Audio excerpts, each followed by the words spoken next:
Da Comissão de Cultura, Sr. Ministro, Sr. Secretário de Estado.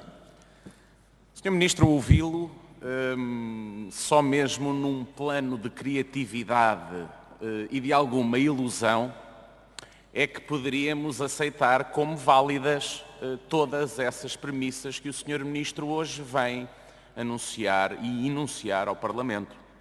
O Orçamento da Cultura não espelha a realidade do setor, não espelha as suas necessidades. O Orçamento da Cultura não espelha a prioridade tão inflamada que tantas vezes Vossas Excelências aproveitaram para repetir ao longo deste último ano. Não espelha o aumento global tão amplificado que ao longo destas semanas temos ouvido.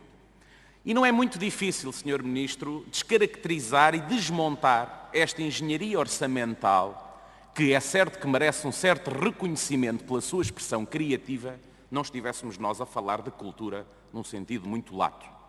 Vamos então a factos, Sr. Ministro, até comparando com o orçamento anterior apresentado pelo vosso Governo. O Orçamento da Cultura tem uma previsão inicial de cerca de 460 milhões de euros. Se retirarmos 240 milhões de euros respeitantes à Rádio e Televisão Portuguesa, e aos incentivos à comunicação social regional que pertenciam ao Gabinete de Meios para a Comunicação Social que estavam sob a alçada da Presidência do Conselho de Ministros em 2016, sobram-nos 220 milhões de euros. Destes 220 milhões de euros, comparando com o orçamento anterior, vamos ter que retirar 5,8 milhões de euros de verbas respeitantes ao Teatro Nacional Dona Maria II, que também não constavam do Orçamento da Cultura do ano anterior. Sobram-nos 214 milhões de euros. Temos que retirar aqui, por exemplo, 475 mil euros orçamentados para a Academia Nacional de Belas Artes, mas que correspondem a uma transferência das finanças, protocolo celebrado pelo Governo anterior, com vista à recuperação do seu edifício. Vamos ter que tirar, mais coisa, menos coisa, 5 milhões de euros das Direções Regionais de Cultura, grosso modo da Direção Regional Cultura Norte, também respeitante a transferências de compromissos anteriormente assumidos e que não estavam no perímetro orçamental da cultura. Restam-nos 208 milhões de euros. E desses 200 milhões de euros, por exemplo, vamos à Fundação do COA, Sr. Ministro, que tem uma previsão neste orçamento que não é real. E não é real porque apresenta um aumento no orçamental de 28%, mas porque contempla a verba total que provém da cultura, do ambiente e do turismo, Sr. Ministro. E estes dados, estas dotações, não são semelhantes às do ano anterior. Aliás, esta verba de 1,130 milhões de euros é uma verba apurada já em 2015, Sr. Ministro. Mas vamos falar das variações salariais, que de resto até o Bloco de Esquerda deu nota pública da sua ocorrência. São 7 milhões de euros, Sr. Ministro. Sendo 1,2 milhões de euros afetas ao seu gabinete, mais 2 milhões e 500 mil euros que em 2015, que até se justificariam se tivesse aumentado a sua atividade no triplo, o que não é manifestamente o caso, Sr. Ministro. Estamos a falar de pouco mais de 200 milhões de euros que sobram para a cultura, comparando o que é comparável. Não vamos sequer questionar aqui as previsões de receita do Fundo de Fomento Cultural, da OPART, da Direção-Geral de Património Cultural, pois são montantes que não dependem da atividade do Governo. Orçamento real, com investimento real no setor da cultura, não só é inexistente, Sr. Ministro, como é inferior a 2015.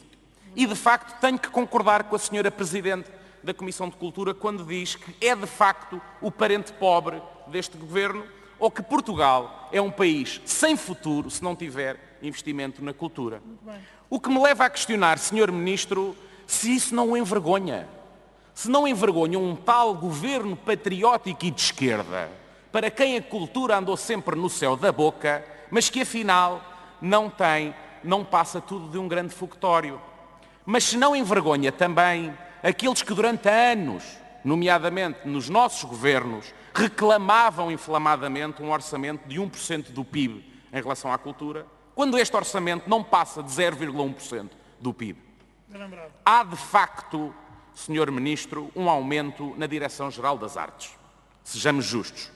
Mas este aumento, Sr. Ministro, é feita à custa da previsão de um aumento de receita de outros domínios e uma evidente contenção noutros organismos.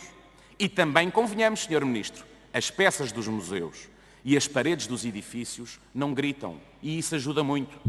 E por falar em peças de museus, Sr. Ministro, gostava de ter aqui em consideração as suas declarações sobre o incidente que ocorreu no Museu Nacional de Arte Antiga há dias. Há coisas, diz o Sr. Ministro, que talvez só o super-homem, porque vai a voar e apanha as pessoas que estão a cair dos arranha-céus, referindo-se evidentemente ao incidente que levou à destruição de uma estátua com 200 anos no Museu Nacional de Arte Antiga. Sr. Ministro, só por brincadeira e por alguma condescendência da nossa parte para com Vossa Excelência é que não consideramos estas afirmações de uma extrema gravidade. A verdade é que existe a proteção das peças dos nossos museus é bastante deficitária e que falta pessoal nos nossos museus e o seu Ministério insiste em não resolver essa situação. Talvez, Sr. Ministro, seja esta a calamidade que o Sr. Diretor do Museu Nacional de Arte Antiga aqui há uns tempos publicamente falou e que o Sr. Ministro refutou. Mas isso terá também oportunidade para esclarecer. Espero, Sr. Ministro, que em relação ao orçamento, o Sr. Ministro não venha novamente querer comparar alhos com bugalhos. O orçamento inicial com taxas de execução, como fez na apresentação do orçamento anterior. Aliás, há uma coisa grave nessas taxas de execução que o Sr. Ministro tanto gosta. É que, segundo a UTAU, em julho deste ano passado, apenas 17% do orçamento da cultura tinha sido executado, o que fazia a cultura, deste ano, perdão, o que fazia a cultura o pior ministério deste governo em termos de taxas de execução orçamental, que demonstram que estamos a gastar muito, muito, muito pouco em relação à cultura. Mas, Sr. Ministro, quero lhe deixar uma pergunta clara. Estratégia Nacional de Educação-Cultura.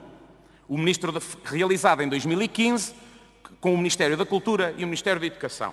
Plataforma de trabalho para mais cultura no sistema educativo. A tal transversalidade que o Sr. Ministro tanto fala. O que é feito dessa plataforma, Sr. Ministro? O que é que em 2016 essa plataforma produziu e o que é que vai produzir em 2017?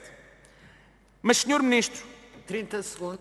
Para terminar, não poderia deixar de falar na questão da RTP e da alteração legislativa prevista neste Orçamento de Estado, que prevê a entrega da CAV à administração tributária e que constitui, na nossa perspectiva, uma alteração muito preocupante.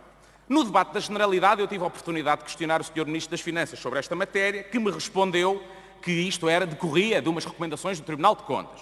Ora, o rigor nestas coisas é muito importante. Muito obrigada, Sr. Deputado. Terminou o seu tempo. Sr. Ministro, para responder.